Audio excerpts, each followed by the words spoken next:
We will now look at the second process, Develop Project Management Plan. The Project Management Plan is a formal and approved document that defines how the project is to be executed, monitored, and controlled.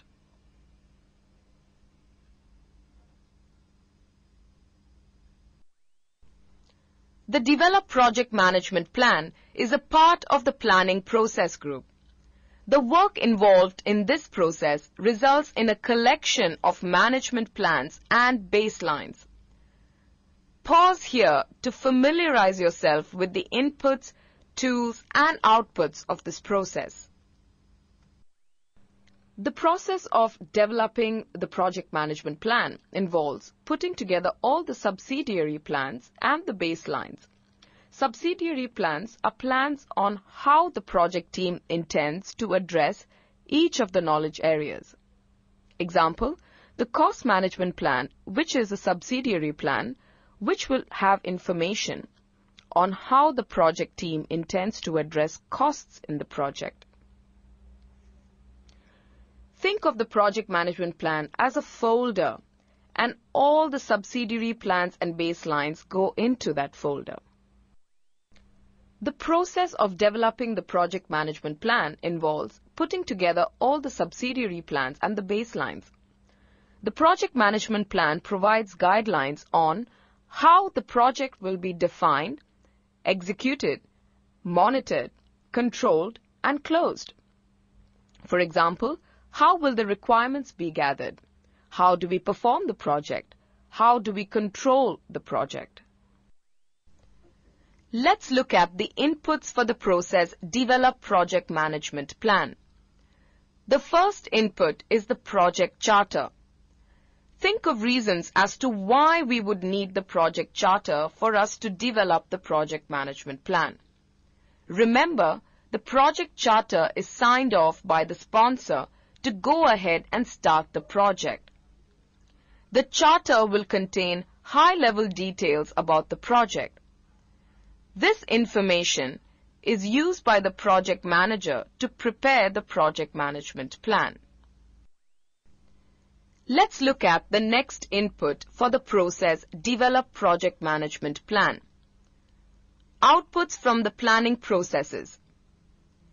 Let's look at a simple example of building a house. Before any work begins, the project manager needs to define how many rooms will be built and define other deliverables. Information on how this will be done will be captured in the scope management plan. Similarly, the project manager needs to clarify how costs will be calculated, information about what currency will be used, etc. All of this information translates to having subsidiary plans under the knowledge areas. Together, these subsidiary plans make up the project management plan. The subsidiary plans are plans for how each of the knowledge areas or specific project components will be addressed. The subsidiary plans are created during planning of specific knowledge areas and added together to form the project management plan. Baselines in the project include scope baseline, cost performance baseline, and the schedule baseline. Together they are called performance measurement baselines. Let's move on to the next input, enterprise environmental factors. Enterprise environmental factors that are applicable for developing the project management plan include company culture, industry guidelines, etc. Another input are the organizational process assets. Organizational process assets that are applicable to this process include templates for the project management plan, files from previous projects including lessons learned. We will now look at the tool for the process, Develop Project Management Plan, Expert Judgment. Expert judgment primarily includes subject matter experts. People or entities with knowledge and experience can play the role of experts and offer valuable advice or suggestions in project decisions. Think of the nature of expertise required for developing the project management plan and who can provide you with the expertise required. Finally, let's look at the output for the process project management plan. You will notice that the project management plan is an input to many processes. Can you think of the reason as to why this is so? The project management plan is a collection of all the subsidiary plans and the baselines. It also contains information on the life cycle selected for the project, along with processes that will be used. Remember, do we need to use all 44 processes on all our projects? No. The project manager, that is yourself, along with the project team, decide on which processes are applicable and the level of implementation. This information will need to be documented in the project management plan. Let's now look at the next process, direct and manage project execution.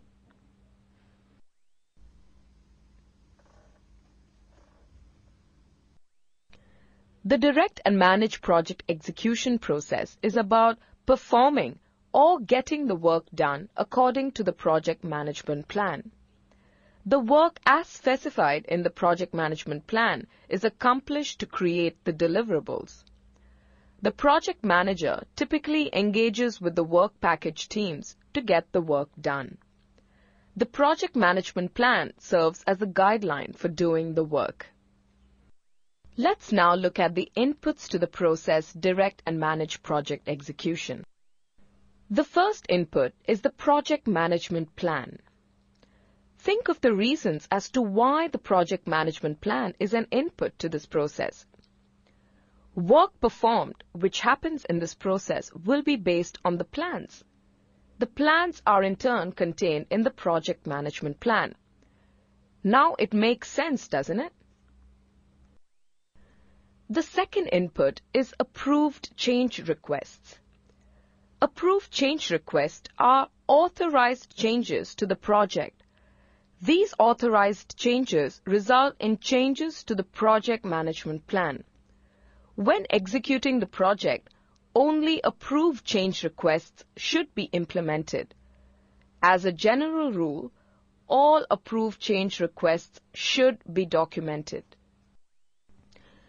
As we have seen, approved change requests are documented authorized solutions that could change the project management plan. Approved change requests could be in the following forms. Approved corrective actions. Actions taken to bring the project performance back to the project management plan. For example, the project is behind schedule and the approved corrective action could include having the team work overtime. Approved preventive actions. Actions taken to prevent the future loss. For example, buying an umbrella to avoid getting wet based on a forecast of rain in the Weather Channel. Approved defect repair. Actions to fix or repair a product. Example, repairing a malfunctioning hard disk in a computer. Let's look at the tools for the process direct and manage project execution. Expert judgment includes knowledge from subject matter experts, consultants, and anyone with the specialized skills. In this case, expert judgment refers to expertise in determining how to perform the project work. The project management information system is a set of automated tools used to collect, store, and distribute project management information. Let's now look at the outputs of the process direct and manage project execution. Deliverables.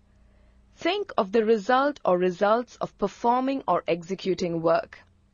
Deliverables are unique product, service, or results.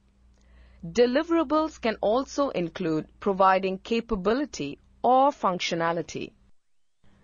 A deliverable is any unique product, service, result, or a capability to provide a service. A project is generally undertaken to produce deliverables. Accomplishing the deliverables characterize the completion of a project or a phase. Let's look at some examples. 1. Building a new house leads to having a unique deliverable, a house. 2. Installing a telephone line leads to having a unique capability to provide a service. This service is a subscription to a fixed telephone line. 3. Annual inspection and maintenance is a unique service. The next output of the direct and manage project execution process is work performance information. Work performance information refers to the raw information collected about the work performed. Think of the type of information that would be collected when the work is being executed. Work performance information is collected routinely as the work is being executed and deliverables being accomplished. The work performance information becomes the key input into the controlling processes. The work performance information, which is the raw data on project progress, also is a key input to preparing performance reports, which is formal and structured. The next output of the direct and manage project execution process is change requests. Change requests are recommendations to deal with issues. These recommendations, if implemented, are likely to change the project management plan and hence will have to go through the Perform Integrated Change Control process for approval. Change requests can arise for various reasons. While performing the work, change requests are primarily related to issues arising as a result of executing the work and accomplishing the deliverables. Let us look at how change requests are created as outputs while executing the work. Example: a house is being built and the direct and manage project execution process is being applied. While the work is being done, some of the workers go on a strike. This represents an issue that the project manager needs to address. Adding additional resources is an option, but that would cost more. This represents a change request for which the approval is granted in the next process, Perform Integrated Change Control. The output of Integrated Change Control is the approved change request. Change requests remain as recommendations until they are approved. When the change requests are approved in the Perform Integrated Change Control process, they become approved change requests. Change requests arise as a result of issues in the project. On the top are some examples of issues, and below are the corresponding change requests. Pause for a minute to go through the flow.